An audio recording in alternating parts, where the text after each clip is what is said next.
राजा भर्तृहरि कौन थे, क्या है उनकी कहानी? इसी तरह की नई नई कहानियाँ सुनने के लिए हमारे चैनल को सब्सक्राइब करें। राजा भर्तृहरि या भर्तृहरि संस्कृत के विद्वान कवि और नीतिकार थे। वे सम्राट विक्रमादित्य के बड़े भाई थे।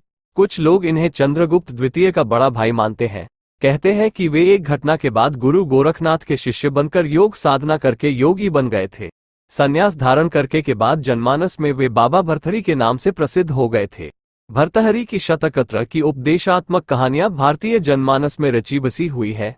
इस नाम से 3 शतक है, नीति शतक, श्रृंगार शतक, वैराग्य शतक। कहते हैं कि प्रत्येक शतक में 100 श्लोक हैं। ऐसा भी कहते हैं कि नाथपंथ के वैराग्य नामक उपपंथ के भी यही प्रवर्तक थे। भर्तृहरि की कहानी। एक बार राजा भर्तृहरि अपनी पत्नी पिंगला के साथ जंगल में शिकार खेलने के लिए गए। वहां उन्हें हिरणों का एक झुंड दिखाई दिया, जिसके आगे एक मृग चल रहा था, जो सभी हिरनियों का पति और पालन करता था। पत्नी पिंगला के मना करने के बाद भी उन्होंने बाण चलाकर मृग को मरणासन कर दिया। प्राण छोड़ते छोड़ते हिरण ने राजा भर्तृहरि से कहा, तुमने यह अच्छा नहीं किया। मरणासन हिरण की करुणामयी बातें सुनकर भर्तृहरि का हृदय द्रवित हो उठा। हिरण का शव घोड़े पर रखकर चलने लगे। रास्ते में उनकी मुलाकात बाबा गोरखनाथ से हुई।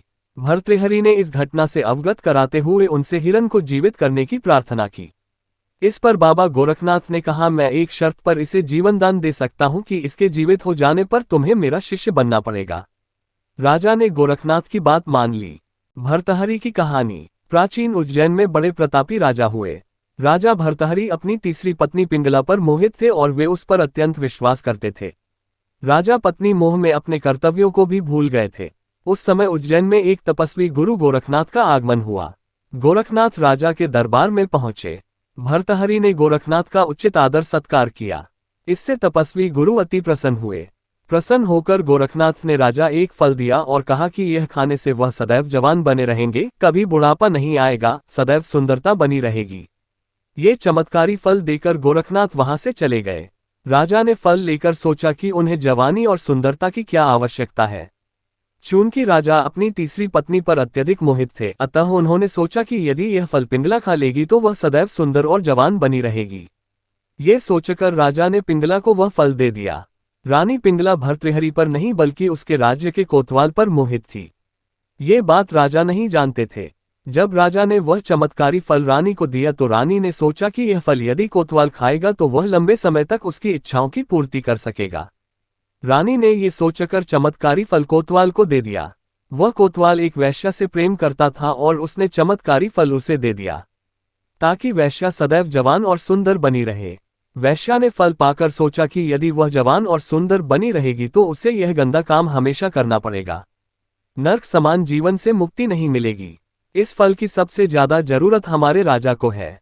राजा हमेशा जवान रहेंगे तो लंबे समय तक प्रजा को सभी सुख सुविधाएं देता रहेगा। ये सोचकर उसने चमत्कारी फल राजा को दे दिया। राजा वह फल देखकर हतप्रभ रह गए। राजा ने वैश्या से पूछा कि यह फल उसे कहां से प्राप्त हुआ। वैश्या ने बताया कि यह फल उसे कोतवाल ने दिया है।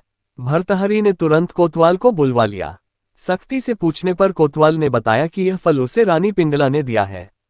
जब भर्तृहरि को पूरी सच्चाई मालूम हुई तो वह समझ गए कि रानी पिंगला उसे धोखा दे रही है। पत्नी के धोखे से भर्तृहरि के मन में वैराग्य जाग गया और वे अपना संपूर्ण राज्य विक्रमादित्य को सौंपकर उज्जैन की एक गुफा में आ गए। उस गुफा में भर्तृहरि ने 12 वर्षों तक तपस्या की थी। उज्जैन में आज भी राजा भर्तृहरि की गुफा दर्शनीय स्थल के रूप में स्थित है। राजा भर्तृहरि ने वैराग्य पर वैराग्य शतक की रचना की, जो कि काफी प्रसिद्ध है।